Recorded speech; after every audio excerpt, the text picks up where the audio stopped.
This is Dr. Eddie Connor, and you're tuned in to the Winner Circle Podcast. Winning. All we do is winner.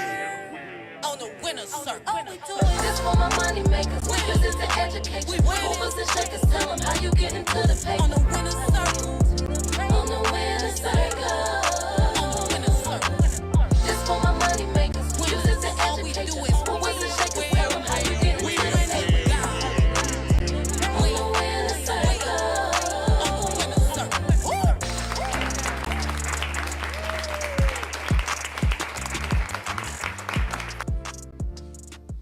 Hello, everyone. Welcome to the Winner Circle Podcast. I'm your host, Sam J. To my right, I have, Yeah, man, OC the Great. and over here, Big famous. hey, Big Famous. What up, Just big Sam? famous for the night, Oh, no, okay, yeah, you'll be real professional tonight. Professional night, Yeah, Miss Pure over there in the back, our engineer. What up, though? And DJ Tough Tone. Hey, what's going on, y'all? What's going on? We are honored to have Sonny with us tonight as a guest. He's an author, educator, and motivational speaker. Yeah. Dr. Eddy Connor.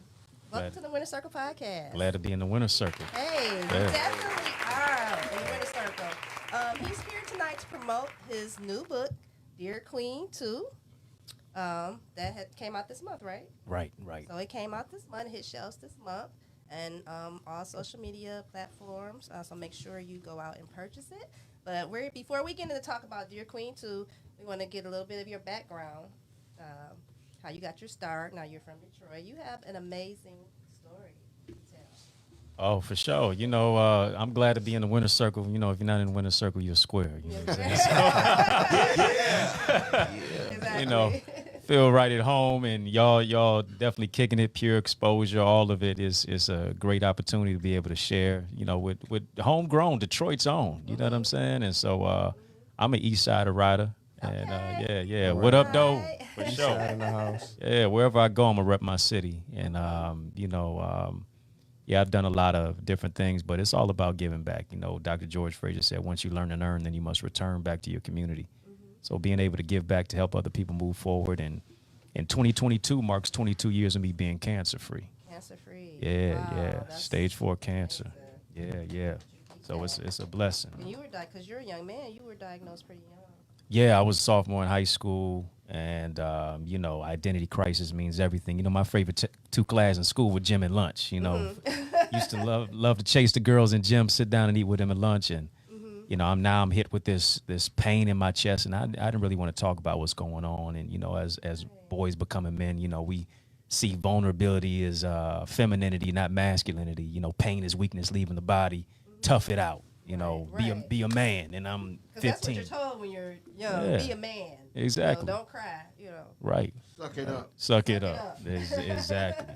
that's crazy. Yeah. So to be able to go through chemo, radiation, my father not being in my life, and people you think are praying for you, but in many cases preying on you, sitting on the sideline expecting your demise, to have that faith in God, but also that determination, that tenacity to beat Right. what I was experiencing. It's a blessing to live through dying place and find the can in cancer. It is a blessing. Yeah. How I know you said your father wasn't in your life. How important of a role did your mom play in just keeping you motivated?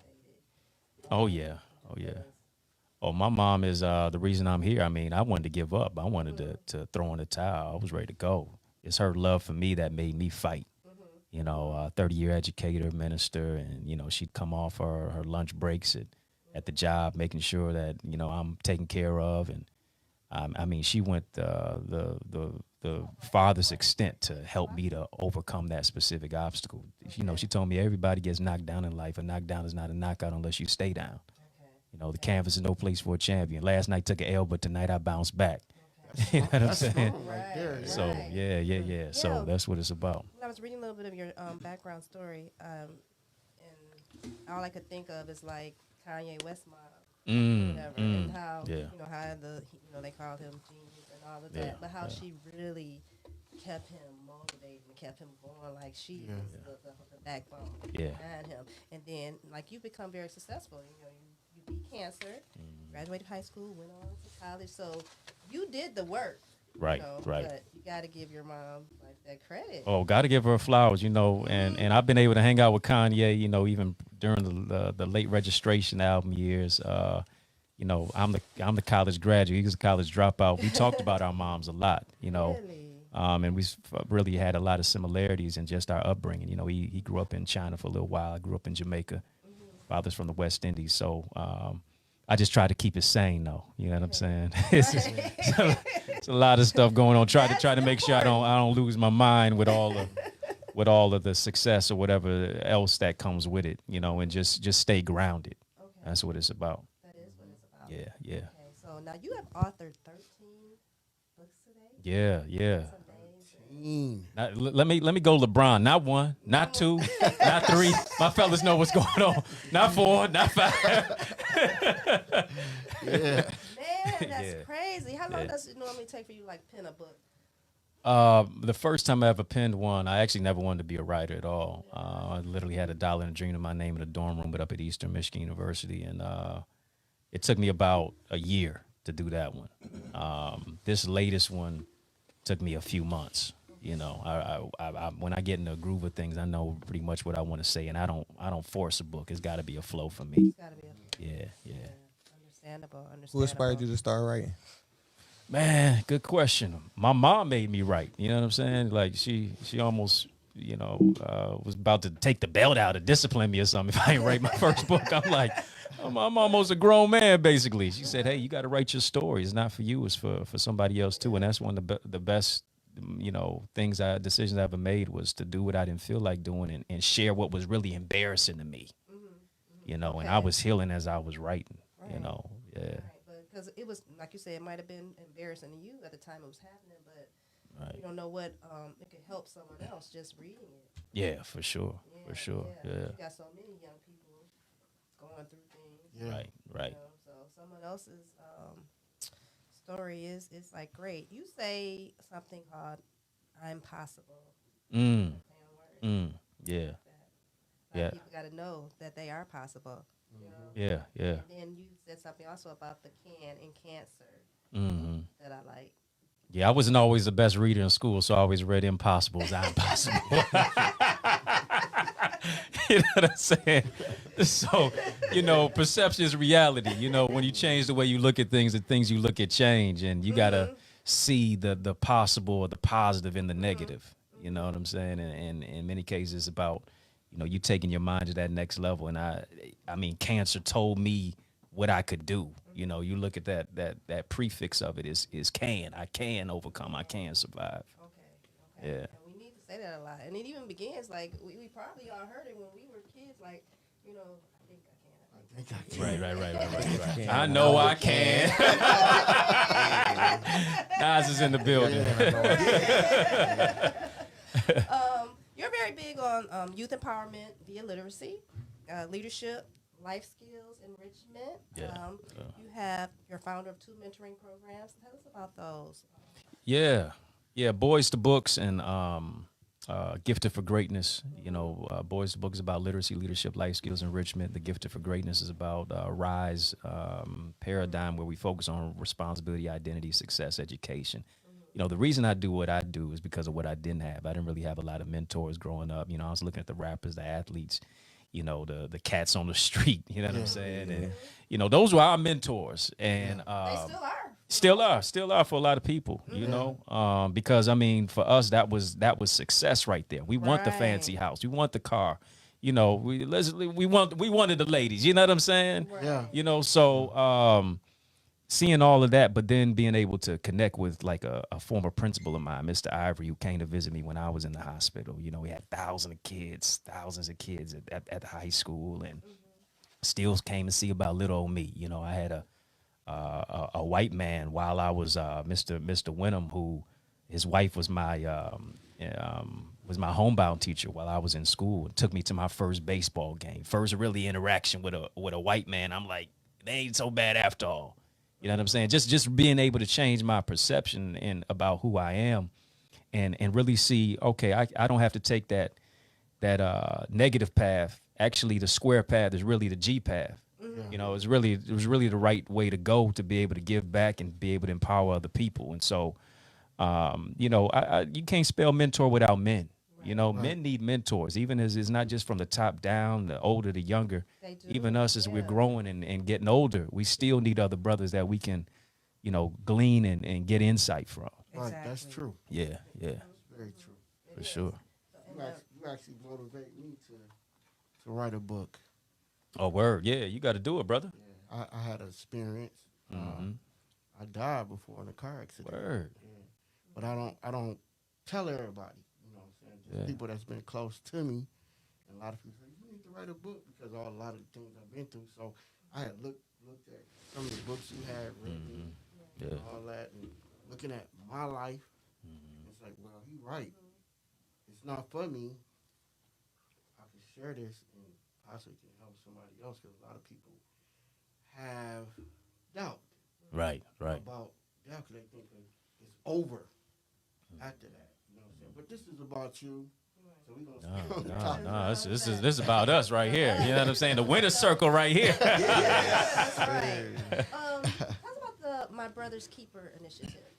Yeah, the My Brother's Keeper initiative. Yeah, you know, I used to work for former Congressman Hanson Clark. Was just on the phone with him the other day, and he was a former congressman for 13th District, City of Detroit, and he heard me speaking at an event. And I just happened to do an interview with his staff, and they said, "Hey, we want to bring you on with his staff." And I was telling him while I was working with him, I wound up being one of his body persons, going with him to different events and stuff like that. And I told him, hey, you know, literacy is a big issue. Illiteracy, matter of fact, Yeah. you know, they say 50% of the Detroiters and 50% of residents of the city of Detroit are functionally illiterate, barely reading at a fourth grade level. And I said, it's really affecting our young black brothers. I was gonna say, is it worse for the Yeah, boys? yeah. Because we see books as an effeminate thing. You know, it's not cool to read books. I mean, how many athletes do you see with a book in their hand? Right. The media doesn't even want to show that. Right. And so I told them, hey, you know, I started a mentoring group and, you know, we focus on many of those aspects. And I'm not waving books down the class, the hallway, because I would teach during the day and then mentor after school. I was kicking it with them about, you know, rap and hip hop and, you know, sports and who's your favorite, you know, basketball player. Oh, Steph. Right. Now let me Go put a ahead. book in your hand about Steph Curry, about LeBron James. Oh, now I see that you're struggling with reading because you're going to try to pick that up and try to read it. I said, oh, read me a couple of excerpts or whatever the case may be. So I told him about this. I said, hey, you know, we really need to do something. And I got in touch with his people in D.C. and we developed a resolution, HRES 721, focused on bolstering literacy amongst African-American and Hispanic males across America, not just the city. And President Obama used our language to develop the My Brother's Keeper initiative. Yeah. So, you know, it was phenomenal because I'm just trying to do something for the city. I'm just trying to do something just to lift people up. I'm thinking, you know, just right here where I'm at. And it was a national thing. It never became a resolution, but I should say it never became legislation, but it was a resolution. Yeah. You know, to really help to hone in and provide opportunities and education for our brothers. Right. Yeah. That's what's up. You were also featured in a BT documentary. It takes a village to raise Detroit. Yeah. How did that come about? Oh, you know what? I really wasn't even supposed to be profiled. I wasn't at all. I'm in the classroom and I had a couple of my homeboys who do mentoring, and he said, hey, you know, we're doing this BT documentary and, you know, they're going to be shooting here, there. Can we be in your classroom? You know, can we, you know, actually have some of your young men be a part of our session? And so they spoke and I spoke and I just said, hey, you know, success in my mind, success in my hands. This is a little chant that we do all the time. And BT, they had the cameras rolling at that time. And the guy, I don't know if y'all remember Samson off of BT back in the day. He would do a lot of the street hip hop or the street interviews, stuff like that, and just really get a pulse on the people in the city, and especially in New York.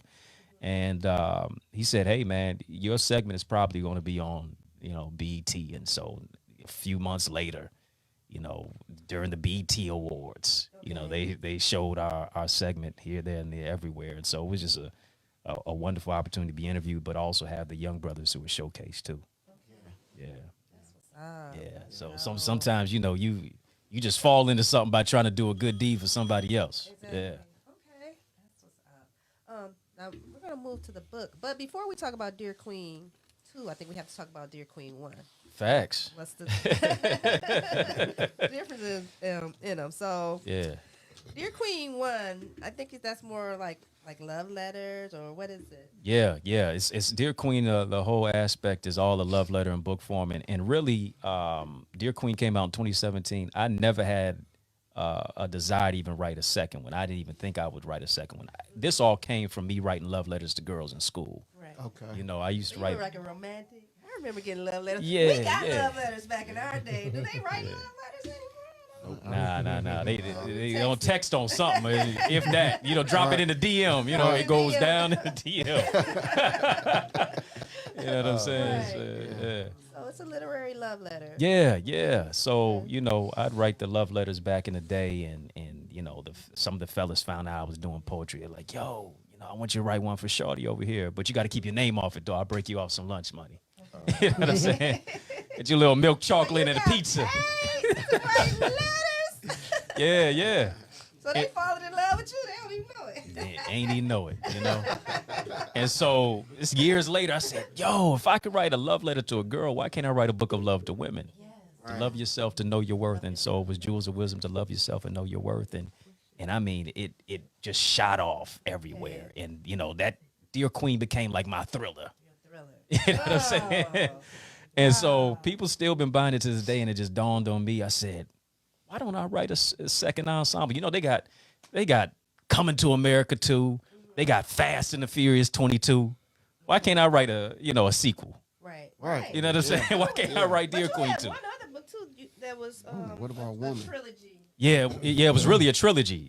Dear Queen, then Woman, and then Wife. Okay. And but I never thought about writing follow-up specifically for those books. It just happened just to snowball. I don't really know where I go after the next book sometimes. Right. And I just go off of inspiration.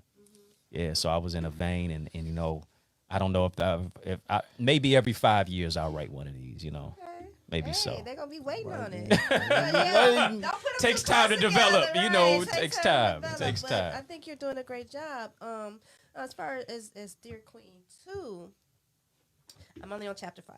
Oh, okay. Well, I appreciate your support. Yes, Yeah. I love it. I Appreciate it. download. I purchased it and on Audible. So I listen. Oh, okay. At Okay. work. I listen in my car, and I mean, your narration is just wonderful. Oh, you like it? Okay, Yeah, bet. I'm like, this is good, drawn in, and I almost feel like this could almost be Dear Queen and Kings, because you are Yeah, that's what I wanted to do. giving a blueprint to success. Yeah. It just seems like Yeah. Right. you can read this book. I'm telling you, it has some motivation in it. Oh, okay. Yeah, I wanted to bring the fellas into it because what's a queen without a king? That's You know what I'm Very saying? true. Yeah, right. yeah. I That wanted to is bring, Very true. we Without a That king. is. yeah, we're instrumental for each other. If we gonna be in the winner circle, we gotta have each other. You know what I'm saying? We gotta be in there together. Just you by yourself or just me by myself is about all of us or none of us. None of us. We all we Exactly. got. So I'm telling you, So you how should a ladies- queen wear her crown? Ooh, yeah, I love it. I define queen as quintessentially unique, empowering everyone naturally. Real queens don't compete; they collaborate. They not just focus on the man; they focus on their plan. They understand that their royalty demands loyalty. They wear their crown. They build their queendom in the kingdom of God, so to speak. And so I think she wears it in a place of, her authenticity, and then also in authority. She understands that she's too unique to compete. She's too rare to compare. Her sister's not her competitor. Her brother's not somebody who's going to be somebody who steps on her or she steps on them. But she just wants to be who she is naturally, and then also walk in the abundance of who she is. She wants to bear fruit. She's that Proverbs 31 type of woman. Yeah. Scripture says a wise woman buildeth her house. Right. Foolish plucketh it down with her hands. So she's building, she's blessing, and she's nurturing. Oh, Yeah. I know you speak on too as well, like toxic masculinity. Do you think women get in their own way when it comes to love? I think we get into our own way with the perception of what love is supposed to The be. perception. Yeah, because a lot of times we're focused on these celebrity couples and power couple, but in many cases, power couple is power struggle. Right. And so a lot of times we get so down on love because your favorite celebrity or the one that you felt was supposed to stay together, You know, they wound up separating. I think you have to define your relationship through your specific panoramic lens, not everybody else's. And you know, you have to bring your specific values to the table. And you know, a lot of times, you know, a man's bringing his money. How can you expect a sister not to want you to pay her bills if all you do is wave your dollar All you do bills? is wave your dollar. You know what I'm bills. saying? true. And, That's you know, how true. can you expect a man not to have an appetite if all you bring to the table is meat? That's You know, true. and so I think we got to bring, you know, our dreams, our goals, our value, our character. You know, is you could, you know, is not you're not gonna be with her cleavage. You're gonna be with her character. You're not gonna be with his height. You're gonna be with his heart. Right. And we're looking so much on the outside, but who's really the character, not the caricature, but the character of the individual. Exactly. That's what you got to get to know. Do you think so many women put a price tag on love? Yeah. I think there are those. You know, I think every woman wants to be paraded and praised and you know, to a certain degree pedestalized. But you know, she's only going to do what you bring to the table. You know, if are you bringing who you are you bringing just gifts and I got to cash you out all the time? You know, Right. Right. everybody gonna run where the money is, where the money reside, where the money reside. You know what I'm saying? Right. You know, you're gonna do that to where she couldn't even get to know you beyond the price tag that you put on her. Right. You know, you got to let her know that her value is not just about what the Birkin bag and the trip to Dubai and all this other stuff. You know, if you lead with that, that's what she's gonna follow. But you know, you're able to really see if she's for you, if you don't even have to put any of that on the table. Does she want to be with me for me, or does she want to be with me because of my money? Right. Exactly. Yeah. I know I always hear what I've said. What is his name? Kevin Samuels talking about the high value man. What's your definition of the high value woman? Yeah, you know, with all of that, you know, misogyny and vitriolic stuff. I mean, you know, you got to, you know, to a certain degree, you say, hey, man, what's up? You know, what is your rationale in regard to belittling black women? Right. You know, what's your relationship with your mother? And I think you got to look at that from that degree, because if he's speaking from a place of hurt, there's some trauma there, you know, that he has not, you know, addressed, confessed, and dealt with. You know, I think the high value woman, you know, it goes back to her knowing her value. You know, it's from the inside out, you know, beyond the filters, beyond the MAC makeup, beyond, you know, you got the wigs and all this other stuff. Right. Beyond all of that makes, you know, a woman, you know, appealing to the eye. You know, who is she behind the scenes? And I think it speaks to the character, the essence, the elegance of who she is, how she carries herself. You know, how does she wear her crown? Does she crown herself with joy and peace? Does she, you know, trade respect for attention? Right. You know, is she priding herself on likes, or is it the love that she has for herself? Right. You know, I think that's really what the essence of it is. Yeah. Love that. Answered that for you? He did. He did. Got a question for you. All right. What exactly is the Dr. Eddie Khan Academy? Yeah. Dr. Eddy's Academy is focused on faith, identity, relationship, speaker training. It's an online academy where we meet through the portal of Zoom, and what we do is we connect. Really, I think people really want transparency. They want connection. They want authenticity, and then some place of accountability. So we bring that all together to really just help people develop. You know, I think the pandemic really gave everybody an opportunity to build their own platform. And I wanted to bring what I do with the books, with the speaking, all of that into just one wheelhouse to be able to connect with other people and recognize that your network determines your net worth. And so we do a lot of teachings and trainings and sessions. We have a private Facebook group. And, you know, I teach every single Wednesday at 7 p.m. We just talked about the toxic man. Okay. Just last Tales of the Toxic Masculinity. And tomorrow I'm talking about World War Me, how to find victory through adversity. You know, we just connect on a lot of issues and hot topics and really just bring relevance and authenticity to it. So, yeah. Yeah, DrEddyAcademy.com. That's where people can join. Y'all. So check it out. So I want to ask, this is taking it It's a back. winner's circle, I should say. Yeah. Right. you're building a circle of winners. So I'm taking it back only because I want to know what happened. You on the Steve Harvey show? Uh-oh. Yeah. I got to sit back for this one. And I mean, it was this young man. lady on there. I guess she'd been having problems with dating from Michigan Yeah, or whatever. yeah. And you offered to take her out. Did you take her out? I took out. Did you? I took out. Yeah. Oh, Yeah. What happened? We went out. And I'm behind. Matter of fact, this is when the Steve Harvey show was in Chicago, and they had Okay. this segment, United Dates of America. That's what it was? Yeah, that's what it was. Steve hooked you up? Steve, right. So little did I know that the young lady already knew of me. We had a mutual friend, and she already read one of my books at that time, which was called Heal Your Heart. And she was like, quote unquote, the date from hell. Yeah. I mean, she would ask on the first date, she's asking the guy how much cash he's got on him, what's the cash in his bank account, what's his credit score on the first date.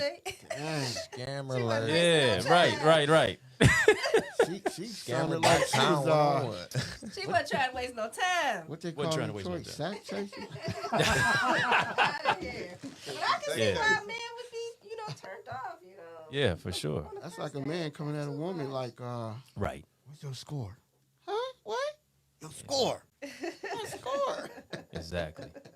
So, Steve out be on the show, and I mean, he even prayed before we went out together. He's like, I'm gonna pray for her, and just grab hands. And I ain't never seen Steve pray on TV. But yeah, he was doing it in a comedic way, and they wound up saying, hey, we want you all to go out, and we on the same flight together. We talking, and so we go out, and she wasn't really.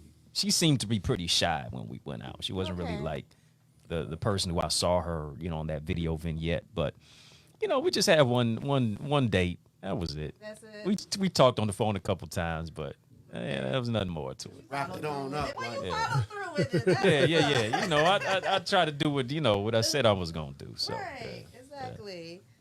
Okay. just left it there. Over there. glad to hear it. Left it. I said, you know what? I'm not about to just keep, going on and dates just to try to get back on the show. Right. Because they like to do a follow up. I had some stuff going on myself, and I was like, hey, it's cool. She's cool. We just, Right. we get together again. We do. If not, no problem. She'll always be able to say, I went out with Dr. Eddie. I went out with Doctor. She could join the academy, but Can't take that away. You Oh, can't no, take no, that no. away. you know what I'm saying? She got pure exposure. That's what she got. Podcast. Patrice, I think that was her name or something. Right, that's right. That was her name. Hey, Yep, that's right. Yeah. Shout out to Patrice. I hope you're doing well. Shout out, Hope you're Patrice. doing I hope well. you're doing well. I want you to give a definition of something because, I know a lot of people think, we know it's a lot of killing, a lot of crime in Yeah. Detroit. And a lot of people probably think as far as black men, the most dangerous black man is black man with a gun, black man selling drugs, pumping drugs into our community. But who would you say is the most dangerous black man in America? Yeah, like Nelson Mandela said, the most dangerous person on the planet is the one who's educated, and I think the most dangerous black man on the planet is the one who has knowledge of self. And a lot of times we say education is about formal, middle school, high school, collegiate, professional degree, but it's really about self-education. Formal education to make you a living, self-education to make you a fortune. So having knowledge of self, having knowledge of your historicity, and the fact that we don't start, our history doesn't start with slavery. We understand that we're kings and queens. We got to see the royalty in who we are, our brothers and our sisters. And when I see that my brother and my sisters made in the image of God, I can't kill them, not only with a gun but with my tongue. Right. Yeah. Right. You know what I'm saying? I got to watch the words that I say. Right. Your words create your world. And then you also think about the fact that, we live in this system that is so against, African American excellence, black excellence, and so they'll put a highway through your city, they'll through your neighborhood, they'll put you in dilapidated house and allow you to be there, and then now put you against each other and then say, oh, it's just black on black crime. But look at the white on white crime. It's 84%. We don't talk Yeah. about that though. You know what I'm talk about saying? that. We don't look at all the they'll give you more McDonald's and Burger King and then complain, well, black people just, dying of diseases that are preventable, but give us a grocery store. Right.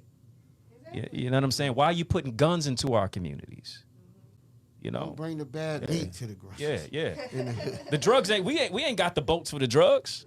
No, the planes. No. The planes. Oh, the planes, right? Planes, You see? whatever. Yeah. We ain't got the planes, trains, and automobiles like that. Right. You know? Yeah. Yeah. Yeah, so we still have to create and Yeah. save our Systematic own ways. racism. That's right. That's the truth. All right, I got a quick question. You got 13 books. Yeah. Which one is your favorite? Oof. Boy. Man, it's like having 13 children. I don't want Children, no right. favoritism You right birthed them there. all. Right. You know, I gotta say, probably the one that I wrote that's my longest book is My Brother's Keeper.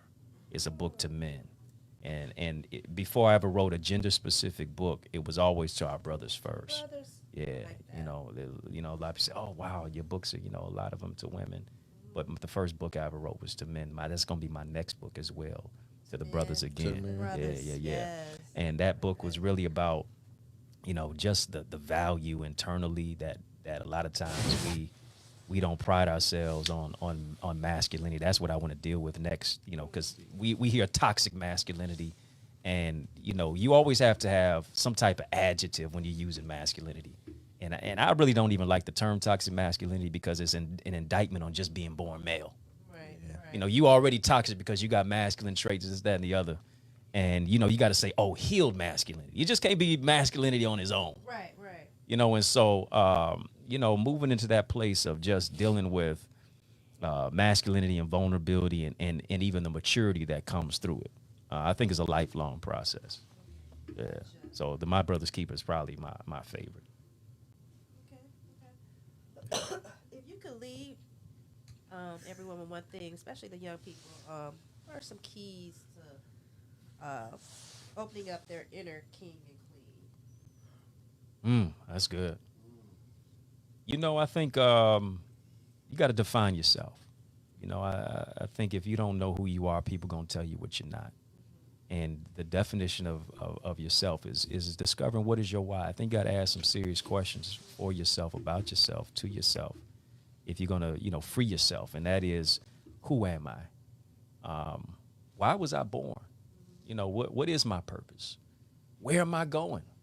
And then What am I doing? Yeah, what am I doing? Who do I want coming with me? Who do I want in my winner circle? Exactly. You know what I'm saying? What are the type of people do I want to see myself being around?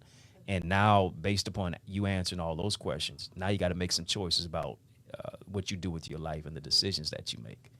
And everybody, in your past can't fit into your future. That's right. It's not personal. It's just business. Yeah. I got to be about my father's business. I got a legacy to uphold. I got a generation that I want to empower and impact. I want to leave a legacy for my generation. Family and love and life and vitality and all that. And so I think it's really about, what are you doing now to create a legacy for the future? Yeah.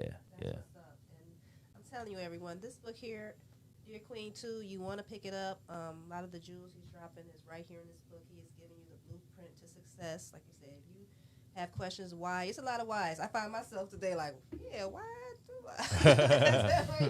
Yeah. Like, why? No, honestly. So, like I said, and it's very easy.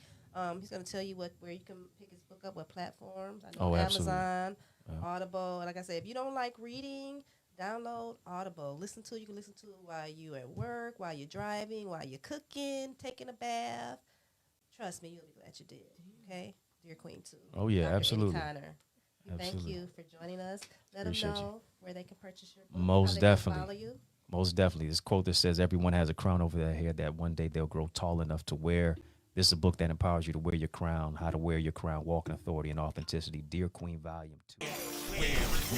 Winning.